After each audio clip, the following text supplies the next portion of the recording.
Hello বন্ধুরা, welcome to আরকে sports. আশা করি তোমরা সবাই সুস্থ ও ভালো আছো।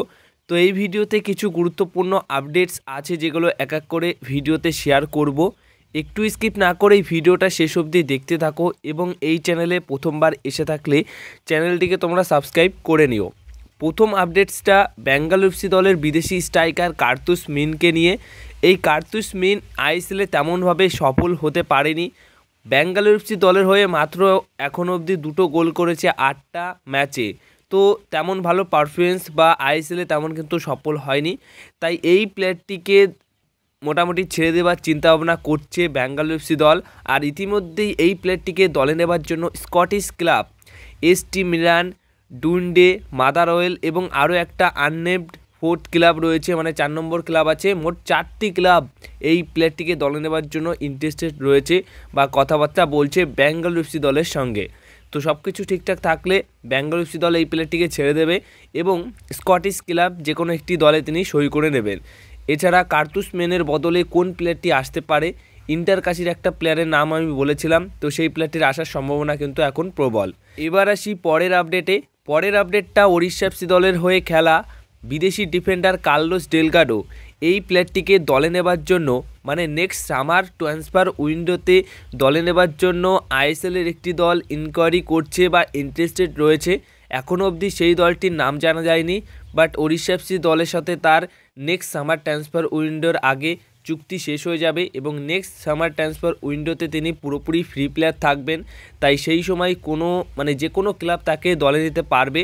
ওড়িশা দলও চাইলে কন্ট্রাক্ট এক্সটেনশন করতেই পারে, কিন্তু অন্যান্য আইএসএল দল বা একটা আইএসএল দল কিন্তু ইন্টারেস্টেড রয়েছে। তো এরপরে আরও হয়তো কিছু দল ইন্টারেস্টেড থাকতে পারে। পরবর্তী সময় সেই সমস্ত দলের নামও তোমরা জানতে পারবে। এবার নেক্সট আপডেটটা রয়েছে মোহনবাগান দলের নতুন সাইনিং নিয়ে। মোহনবাগান দলের নতুন যে সাইনিংটা সেটা হচ্ছে একটা ইয়ং ডিফেন্ডারকে সই করিয়ে নিয়েছে মোহনবাগান দল।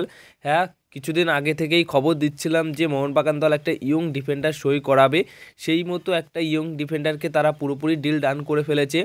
কাশ্মীরের প্লেয়ার, অবশ্যই সালিম মির রিলায়েন্স ফাউন্ডেশন ডেভেলপমেন্ট লিগে তিনি কিন্তু খেলেছেন।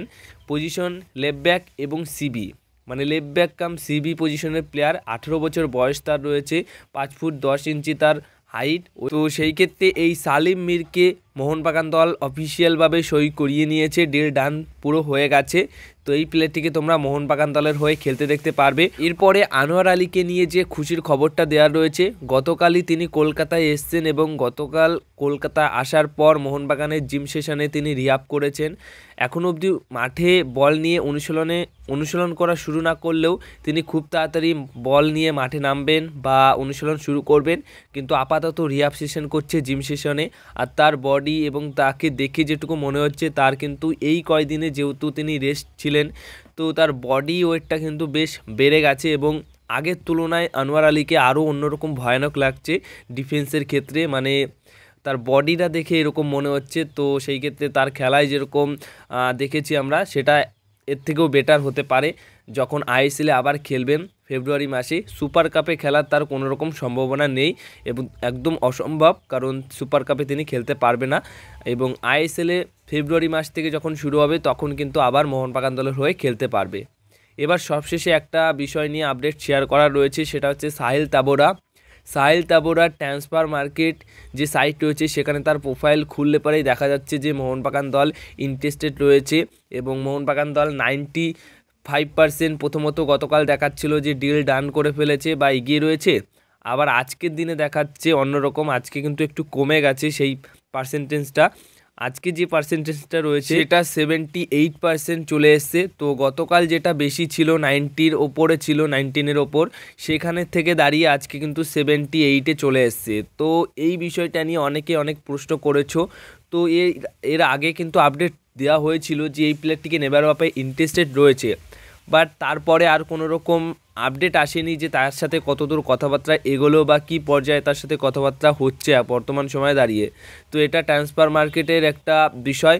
তো যদি কোনো রকম আপডেট পাওয়া যায় অবশ্যই তোমাদেরকে জানাবো, বাট মনে হচ্ছে যে সুপার কাপের পর গিয়ে হয়তো কোনো প্লেয়ার, মাঝমাঠের কোনো প্লেয়ারের ওপর কোপ পড়বেই। হয়তো গেলেন মার্টিন্সকে ছেড়ে দিয়ে এই সাহিল তাবোরাকে দলে নিতে পারে 6 মাসের জন্য বা 1 থেকে 1.5 বছরের জন্য, কারণ সাহিল তাবরও যথেষ্ট ভালো একজন প্লেয়ার। লোন দিলেও তাকে নেওয়া যেতে পারে বা সোয়াইপ ডিলের মাধ্যমেও নেওয়া যেতে পারে। তো দেখা যাক, সেই নিয়ে কোনো রকম আপডেট পেলে অবশ্যই জানাবো। আর আপাতত সুপার কাপের পর এই বিষয়টা নিয়ে খুব সম্ভবত আপডেট আসবেই। এই ছিল আজকের ভিডিও। যদি ভিডিওটা ভালো লেগে থাকে অবশ্যই ভিডিওতে লাইক, শেয়ার, কমেন্ট করো আর চ্যানেলটিকে সাবস্ক্রাইব তোমরা করে নিও।